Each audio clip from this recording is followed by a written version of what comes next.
ಮೊಳಕಾಲ್ಮೂರು ಪಟ್ಟಣ ಪಂಚಾಯಿತಿಯಲ್ಲಿ ಪೌರ ಕಾರ್ಮಿಕರ ದಿನಾಚರಣೆಯನ್ನು ಅರ್ಥಪೂರ್ಣವಾಗಿ ಆಚರಣೆ ಮಾಡಲಾಯಿತು. ದುರ್ವಾಸನೆಯನ್ನು ತಾವು ಕುಡಿದು ಸುವಾಸನೆಯನ್ನು ಕೊಡುವವರೇ ಪೌರ ಕಾರ್ಮಿಕರು ಎಂದು ಪಟ್ಟಣ ಪಂಚಾಯಿತಿ ಅಧ್ಯಕ್ಷರಾದ ಲೀಲಾವತಿ ಸಿದ್ದಣ್ಣರವರು ತಿಳಿಸಿದರು. ಪಟ್ಟಣದಲ್ಲಿ ಸೋಮವಾರ ಪೌರ ಕಾರ್ಮಿಕರ ದಿನಾಚರಣೆಯ ಅಧ್ಯಕ್ಷತೆ ವಹಿಸಿ ಅವರು ಮಾತನಾಡಿದರು. ಇಡೀ ಸಮಾಜವನ್ನು ಸ್ವಚ್ಛಗೊಳಿಸಿ ಸುಂದರ ಸಮಾಜವನ್ನು ನಿರ್ಮಿಸುವ ಕೆಲಸ ಪೌರ ಕಾರ್ಮಿಕರದ್ದು. ಅವರು ಯಾವುದೇ ಕಷ್ಟಗಳಲ್ಲಿ ನಾನು ಸ್ಪಂದಿಸುತ್ತೇನೆ ಎಂದರು. ಪೌರ ಕಾರ್ಯಕ್ರಮ ದಿನಾಚರಣೆ ಶುಭಾಶಯಗಳು. ಪಟ್ಟಣ ಪಂಚಾಯತ್ ಉಪಾಧ್ಯಕ್ಷರಿಗೆ, ಸದಸ್ಯರಿಗೆ, ಎಲ್ಲರಿಗೆ, ಪೌರ ಕಾರ್ಮಿಕರು ಎಲ್ಲರಿಗೆ ಚೆನ್ನಾಗಿ ನೋಡ್ಕೊಂಡು ಎಲ್ಲ ಮಾಡ್ಕೊಂಡು ನಮಗೆ ನೀವು ಚೆನ್ನಾಗಿದ್ರೆ ನಾವು ಮುಂದಿನ ದಿನದಲ್ಲಿ ನಿಮಗೆ ನಾವು ಸ್ವಲ್ಪ ನೋಡ್ತೀವಿ. ಶುಭಾಶಯಗಳು ಎಲ್ಲರಿಗೆ. ಇದೇ ಸಂದರ್ಭದಲ್ಲಿ ಪಟ್ಟಣ ಪಂಚಾಯಿತಿ ನಾಮನಿರ್ದೇಶನ ಸದಸ್ಯರಾದ ಪ್ರಕಾಶ್ ಮಾತನಾಡಿ, ಪೌರ ಕಾರ್ಮಿಕರು ಸ್ವಚ್ಛಗೊಳಿಸುವ ಡಾಕ್ಟರ್ ಇದ್ದ ಹಾಗೆ. ಕಾಯಿಲೆ ಬಂದ ಮೇಲೆ ನಾವು ಡಾಕ್ಟರ್ ಬಳಿ ಹೋಗಿ ತಪಾಸಣೆ ಮಾಡಿಸಿಕೊಳ್ಳುತ್ತೇವೆ. ಆದರೆ ಪೌರ ಕಾರ್ಮಿಕರು ಯಾವುದೇ ಕಾಯಿಲೆ ಬರದ ಹಾಗೆ ನೋಡಿಕೊಳ್ಳುತ್ತಾರೆ ಎಂದರು. ಯಾವುದೇ ಬ್ಯಾಕ್ಟೀರಿಯಾ ಹರಡದಂತೆ, ಸೊಳ್ಳೆಗಳು ಉತ್ಪತ್ತಿಯಾಗದಂತೆ, ರೋಗ ಹರಡದಂತೆ ತಡೆಗಟ್ಟುವ ನಿಜವಾದ ಡಾಕ್ಟರ್ ಯಾರಾದರೂ ಇದ್ದರೆ ಅದು ಪೌರ ಕಾರ್ಮಿಕರು ಎಂದರು. ಯಾಕೆಂತಂದ್ರೆ ಇವತ್ತು ಸ್ವಚ್ಛ ಭಾರತ ಯೋಜನೆ ಜಾರಿಗೆ ಬಂತು. ಸ್ವಚ್ಛ ಭಾರತ್ ಅಂತ ಹೇಳ್ಬಿಟ್ಟು ಕೋಟಿ ಲಕ್ಷ ಕೋಟಿ ಸ್ವಚ್ಛ ಭಾರತಕ್ಕೆ ದುಡ್ಡು ಖರ್ಚಾಯಿತು ಬರೀ ಅಡ್ವರ್ಟೈಸ್ಮೆಂಟ್ಗೆ. ಸ್ವತಂತ್ರ ದಿನಾಚರಣೆ ಬಂದ್ರೆ, ಅಕ್ಟೋಬರ್ ಗಾಂಧಿ ಜಯಂತಿ ದಿನ ಬಂದ್ರೆ, ಸ್ವಚ್ಛ ಭಾರತ ದಿವಸ ಬಂದ್ರೆ ಕ್ಯಾಮ್ರಾಗಳಿಗೆ ಪೋಸ್ ಕೊಡೋದಕ್ಕೋಸ್ಕರವಾಗಿ ಕಸಬರಿಕೆಗಳನ್ನ ಇಟ್ಕೊಂಡು ಕ್ಯಾಮ್ರಾದವರು, ಪತ್ರಿಕೆಗಳು, ಮಾಧ್ಯಮಗಳು ಹೋದ ತಕ್ಷಣ ಕಸಬರಿಕೆನ ಬಿಸಾಕಿ ಹೋಗ್ತಕ್ಕಂಥ ರಾಜಕಾರಣಿಗಳಿಂದ, ಜನಗಳಿಂದ ಈ ದೇಶ ಸ್ವಚ್ಛ ಯಾವತ್ತೂ ಆಗೋದಿಲ್ಲ. ಇವತ್ತು ಈ ದೇಶ ಸ್ವಚ್ಛವಾಗಿದ್ರೆ ಅದಕ್ಕೆ ಪೌರ ಕಾರ್ಮಿಕರ ಕಾರಣ. ಈ ದೇಶ ಆರೋಗ್ಯವಾಗಿದ್ರೆ ಅದಕ್ಕೆ ಪೌರ ಕಾರ್ಮಿಕರ ಕಾರಣ. ಯಾಕಂದ್ರೆ ತಮ್ಮ ಜೀವನವನ್ನ ಮುಡಿಪಾಗಿಟ್ಟು ತಮ್ಮ ಪ್ರಾಣ ಹೋಗುತ್ತೆ, ಕಾಯಿಲೆಗಳು ಬರ್ತವೆ ಅಂತ ಗೊತ್ತಿದ್ದರೂ ಸಮೇತವಾಗಿ ಕರೋನಾದಂತಹ ಅತಿ ದೊಡ್ಡ ರೋಗವನ್ನ ಈ ದೇಶದಿಂದ ಓಡಿಸಿರ್ತಕ್ಕಂಥವ್ರು, ಈ ಪ್ರಪಂಚದಿಂದ ಓಡಿಸಿರ್ತಕ್ಕಂಥ ಅತಿ ದೊಡ್ಡ ವೈದ್ಯರು ಯಾರಾದರೂ ಇದ್ರೆ ಅದು ಪೌರ ಕಾರ್ಮಿಕರು ಅಂತಕ್ಕಂಥ ಮಾತನ್ನ ನಾವು ಎದೆತಟ್ಟಿ ಹೇಳ್ಕೋಬಹುದು ಸ್ನೇಹಿತರೆ. ಅದೇ ರೀತಿಯಾಗಿ ಬಸವಲಿಂಗಪ್ಪನವರು ಮಂತ್ರಿಯಾಗಿದ್ದ ಕರ್ನಾಟಕ ರಾಜ್ಯದಲ್ಲಿ ಮಲ ಬರ್ತಕ್ಕಂಥ ಅನಿಷ್ಟ ಪದ್ಧತಿಯನ್ನ, ನಿಕೃಷ್ಟ ಪದ್ಧತಿಯನ್ನ, ಅಮಾನವೀಯ ಪದ್ಧತಿಯನ್ನ ತೊಡೆದು ಹಾಕಿ ಪೌರ ಕಾರ್ಮಿಕರು ಸಮೇತವಾಗಿ ಮಾನವರು, ಅವರಿಗೂ ಸಮೇತವಾಗಿ ಘನತೆ, ಗೌರವ, ಭದ್ರತೆ ಕೊಡಬೇಕು ಅಂತಕ್ಕಂಥ ಒಂದು ವಾದವನ್ನ ಮುಂದಿಟ್ಟು ಒಂದು ಕಾನೂನನ್ನ ಜಾರಿಗೆ ತಂದು ಅವರಿಗೆ ರಕ್ಷಣೆ ಕೊಟ್ಟಂತ ಕರ್ನಾಟಕ ರಾಜ್ಯದ ಮಂತ್ರಿ ಯಾರಾದರೂ ಇದ್ರೆ ಅದು ಬಸವಲಿಂಗಪ್ಪ ಅಂತಕ್ಕಂಥ ಮಾತನ್ನ ನಾವು ಈ ಸಂದರ್ಭದಲ್ಲಿ ಅವ್ರನ್ನ ಸ್ಮರಿಸ್ಕೋಬೇಕಾಗುತ್ತೆ ಸ್ನೇಹಿತರೆ. ಇವತ್ತು ಶತಶತಮಾನಗಳಿಂದ ಪರಕೆ ಹಿಡಿದು ಈ ದೇಶನ ಸ್ವಚ್ಛ ಮಾಡ್ತಕ್ಕಂಥ ಜನಾಂಗ ಒಂದೈತೆ. ಆದ್ರೆ ಇವತ್ತು ಅದೇ ಜನಾಂಗದ ಕೈಗೆ ಇವತ್ತು ಸಮೇತ ಸರ್ಕಾರದವ್ರು ಪರಕೆ ಕೊಟ್ಕೊಂಡು ಹಂಗೆ ಜನಾಂಗನ ಕಂಟಿನ್ಯೂಸ್ ಮಾಡ್ತಾ ಇದ್ದಾರೆ. ಇದು ಯಾರಿಗೂ ಅರ್ಥ ಆಗ್ತಾ ಇಲ್ಲ. ಯಾಕೆಂತಂದ್ರೆ ಇದೇ ಸಂದರ್ಭದಲ್ಲಿ ಪಟ್ಟಣ ಪಂಚಾಯಿತಿ ಮುಖ್ಯ ಅಧಿಕಾರಿ ಪಾಲಯ್ಯ ಮಾತನಾಡಿ, ಈ ಹಿಂದೆ 2 ಬಾರಿ ಪೌರ ಕಾರ್ಮಿಕರ ದಿನಾಚರಣೆ ಆಚರಣೆ ಮಾಡಬೇಕಿತ್ತು.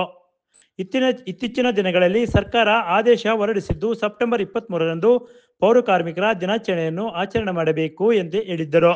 ಅದೇ ರೀತಿ ನಾವು ಪೌರ ಕಾರ್ಮಿಕರ ದಿನಾಚರಣೆಯನ್ನು ಆಚರಣೆ ಮಾಡಿದ್ದೇವೆ. ಪ್ರತಿ 3 ತಿಂಗಳಿಗೊಮ್ಮೆ ಆರೋಗ್ಯದ ತಪಾಸಣೆ ಮಾಡುತ್ತೇವೆ. ವರ್ಷಕ್ಕೆ 1 ಬಾರಿ ಸಂಪೂರ್ಣ ಆರೋಗ್ಯ ತಪಾಸಣೆ ಮಾಡುತ್ತೇವೆ.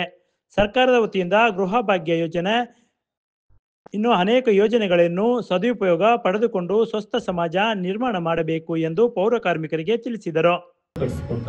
ಆಮೇಲೆ ಕೆಲಸ ಮಾಡತಕ್ಕಂಥ ಸಂದರ್ಭದಲ್ಲಿ ಈ ಹಿಂದೆ ಏನು ನಮ್ಮ ಮುನ್ಸಿಪಾಲಿಟಿಗಳಲ್ಲಿ ಈಗಲೂ ನಾವು ಲೆಕ್ಕ ಹಾಕೊಂಡ್ರೆ ಕಾಂಪನ್ಸೇಟರಿ ಗ್ರೌಂಡ್ ಅನುಕಂಪ ಆಧಾರದ ಮೇಲೆ 90% ಜನ ಏನು ಈ ನೌಕರರು ಇದ್ದಾರೋ ಅವರೆಲ್ಲ ಅನುಕಂಪ ಆಧಾರದ ಮೇಲೆ ಬಂದಿರತಕ್ಕಂಥ ನೌಕರರು. ಯಾಕೆ ಈ ಅನುಕಂಪ ಆಧಾರದ ಮೇಲೆ ಬರ್ತಾ ಇದ್ರು ಅಂತಂದ್ರೆ, ನನ್ನ ಪೌರ ಕಾರ್ಮಿಕರು ಇರತಕ್ಕಂಥ ಸ್ಥಿತಿ, ಅವರು ಮಾಡತಕ್ಕಂಥ ವೃತ್ತಿ, ಅವುಗಳ ಆಧಾರದ ಮೇಲೆ ಅವ್ರಿಗೆ ಆ ಕೆಲಸ ಯಾರು ಎಷ್ಟು ಕೋಟಿ ಕೊಟ್ಟರು ಆ ಕೆಲಸ ಮಾಡಲ್ಲ. ನನ್ನ ಪೌರ ಕಾರ್ಮಿಕರು ಮಾತ್ರ ಆ ಕೆಲಸ ಮಾಡ್ತಕ್ಕಂಥ ಒಂದು ದೃಢ ಶಕ್ತಿ, ಧೈರ್ಯ ಅವ್ರಿಗೆ ಮಾತ್ರ ಇರ್ತದೆ.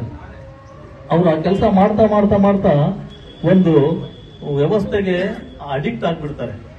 ಆ ಅಡಿಕ್ಟ್ ಆಗಿ ಚಟಗಳನ್ನ ಕಲಿತು ಆ ಚಟಗಳಿಂದ ಅವರ ಆರೋಗ್ಯವನ್ನು ಕೆಡಿಸ್ಕೊಂಡು ಅವರು ಏನು ಕೆಲಸ ಮಾಡ್ತಕ್ಕಂಥ ಪೂರ್ಣಾವಧಿ ಮಾಡಲ್ಲ. ಅದೇ ರೀತಿ ಪಟ್ಟಣ ಪಂಚಾಯಿತಿ ಉಪಾಧ್ಯಕ್ಷರಾದ ತಿಪ್ಪೇಸ್ವಾಮಿ ಮಾತನಾಡಿ, ಸುಮಾರು ದಿನಗಳಿಂದ ಸೇಫ್ಟಿ ಪರ್ಪಸ್ಗಾಗಿ gloves, run boots, face mask ಇನ್ನೂ ಅನೇಕ ಮುಂಜಾಗ್ರತಾ ಸಾಮಗ್ರಿಗಳನ್ನು ನೀಡಬೇಕು ಎಂದು ಮನವಿ ಮಾಡಿದರು. ದಯವಿಟ್ಟು ನಿವೇಶನಕ್ಕೋಸ್ಕರ ಹಣವನ್ನು ನಿಗದಿ ಮಾಡಿದ್ದೇವೆ. ಆ ಹಣದಲ್ಲಿ ಪೌರ ಕಾರ್ಮಿಕರಿಗೋಸ್ಕರ ಹಂತ ಹಂತವಾಗಿ ಮನೆ ನಿರ್ಮಾಣ ಮಾಡಬೇಕು ಎಂದರು. ನಮ್ಮ ದೇಶಕ್ಕೆ, ರಾಜ್ಯಕ್ಕೆ ನಿಜವಾದ ಹೀರೋಗಳು ಯಾರಾದರೂ ಇದ್ದರೆ ಅದು ಪೌರ ಕಾರ್ಮಿಕರು ಎಂದರು. ವೇತನ ಬಂದಿದ್ದಿಲ್ಲ. ನಾವು ಕೌನ್ಸಿಲ್ ಆಗಿ ಬಂದಾಗ ಆ ಪೌರ ಕಾರ್ಮಿಕರ 20 ತಿಂಗಳು ನಿಂತಿರೋ ವೇತನ ಕೊಡಿಸಿದ್ದೀವಿ.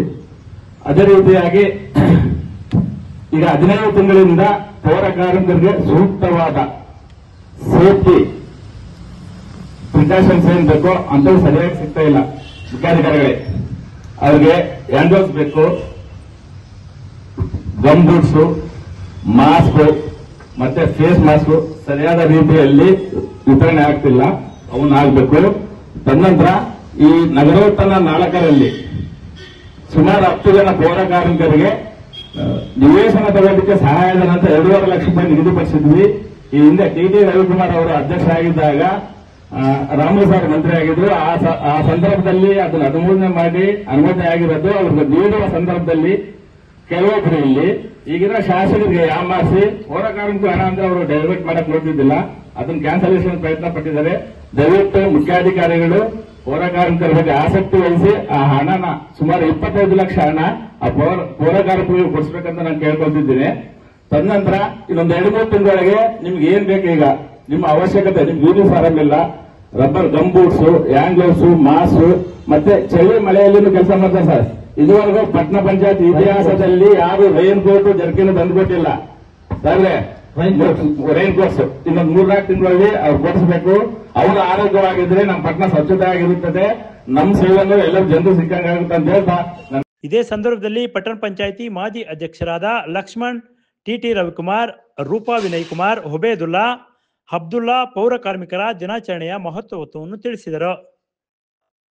ಈ ಸಂದರ್ಭದಲ್ಲಿ ಪಟ್ಟಣ ಪಂಚಾಯಿತಿ ಸದಸ್ಯರಾದ ಭಾಗ್ಯಮ್ಮ ಭೀಮಣ್ಣ, ಎಂಎನ್ ಮಂಜಣ್ಣ, ಶುಭಾ ಪೃಥ್ವಿರಾಜ್, ದೇವದಾಸ್, ಸಿಬ್ಬಂದಿಗಳಾದ ಶ್ರೀನಿವಾಸ್, ಕೃಷ್ಣಪ್ಪ, ಮರಿಸ್ವಾಮಿ, ಪೆನ್ನೋಬ್ಳಿ, ಪವನ್, ಪೌರ ಕಾರ್ಮಿಕರಾದ ಸಿದ್ದಪ್ಪ, ಹನುಮಂತಪ್ಪ, ಹೋಬಮ್ಮ, ಮಲ್ಲಕ್ಕ, ಗಂಗಮ್ಮ, ಮಲ್ಲಮ್ಮ, ನಾಗರಾಜ್, ಚಂದ್ರಪ್ಪ, ತಿಮ್ಮಕ್ಕ ಇನ್ನೂ ಹಲವರು ಉಪಸ್ಥಿತರಿದ್ದರು. ದಿನಾಚರಣೆ ಇವತ್ತು ಪೌರ ಕಾರ್ಮಿಕ ದಿನಾಚರಣೆ ಆಚರಿಸ್ತಾ ಇದ್ದೀವಿ. ಇವತ್ತು ಒಂದು ಕೇರಿ, ಒಂದು ಊರು, ಒಂದು ತಾಲೂಕು, ಒಂದು ರಾಜ್ಯ, ಒಂದು ದೇಶ ಸ್ವಚ್ಛವಾಗಿರ್ಬೇಕಂದ್ರೆ ಅದಕ್ಕೆ ಕಾರಣ ಒಂದು ಪೌರ ಕಾರ್ಮಿಕರು. ನಾನು ನಿಮ್ಗೆ ಹೇಳೋದೊಂದೇ, ನಾನು ಸಾಕಷ್ಟು ಸರಿ ಹೇಳ್ತಾ ಇರ್ತೀನಿ, ನಮ್ಮ ಮನೆ ಮುಂದೆ ಓಡಾಡುವಾಗಲಿ ನೀವೆಲ್ಲಿ ಸಿಕ್ಕರು ಕೈಗೆ ಗ್ಲೌಸ್ ಹಾಕೊಳ್ರಿ, ಆಮೇಲೆ ಬೂಟ್ಸ್ ಹಾಕೊಳ್ರಿ, ಮೈಂಟೈನ್ ಮಾಡ್ರಿ, ಸ್ವಚ್ಛತೆಯನ್ನು ಕಾಪಾಡ್ಕೊಳ್ರಿ. ಯಾಕಂದ್ರೆ ಇವತ್ತು ನೀವು ಜನಗಳನ್ನು ರಕ್ಷಿಸ್ತೀರಾ, ನಿಮ್ಮನ್ನು ರಕ್ಷಿಸೋಕೆ ಯಾರು ಬರಲ್ಲ. ಯಾಕಂದ್ರೆ ನಿಮ್ಮಿಂದೇ ನಿಮ್ಮ ಕುಟುಂಬ ಇರುತ್ತೆ, ನಿಮ್ಮ ತಂದೆ ತಾಯಿಗಳು ಇರ್ತಾರೆ, ನಿಮ್ಮನ್ನೇ ನಂಬಿಕೊಂಡು ಜೀವನ ಮಾಡ್ತಕ್ಕಂತ ಇರ್ತಾರೆ. ಯಾಕಂದ್ರೆ ಇವತ್ತು ನೋಡಿ, ಸೋಂಕುಗಳು, ನಿಫಾ ಸೋಂಕು ಇರ್ಬೋದು, ಡೆಂಗ್ಯೂ ಇರ್ಬೋದು, ಮಲೇರಿಯಾ ಇರ್ಬೋದು, ಸಾಕಷ್ಟು ಸೋಂಕುಗಳು ಸಹ ನಮ್ಮನ್ನು ಕಾಡ್ತಾ ಇದೆ.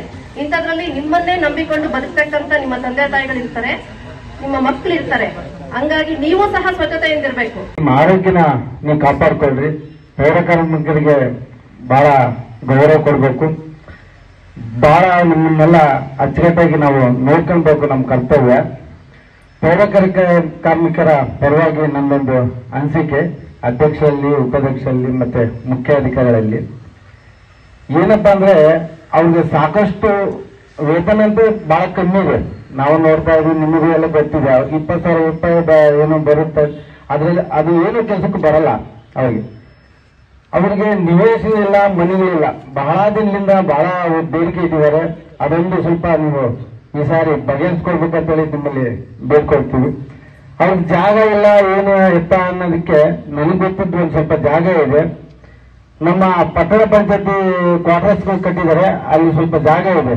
ಆ ಜಾಗನ ಅವ್ರಿಗೆ ಸ್ವಲ್ಪ ಡಿವೈಡ್ ಮಾಡಿ, ಎಷ್ಟು ಜನ ಇದ್ದಾರೆ ಸೀನಿಯಾರಿಟಿ ಪ್ರಕಾರ ಅವ್ರಿಗೆ ಕೊಟ್ರೆ ಅವ್ರು ನೆನೆಸ್ಕೊಂತಾರೆ ಅಂತ ಹೇಳ್ಬಿಟ್ಟು ನನ್ನ ಅನಿಸಿಕೆ.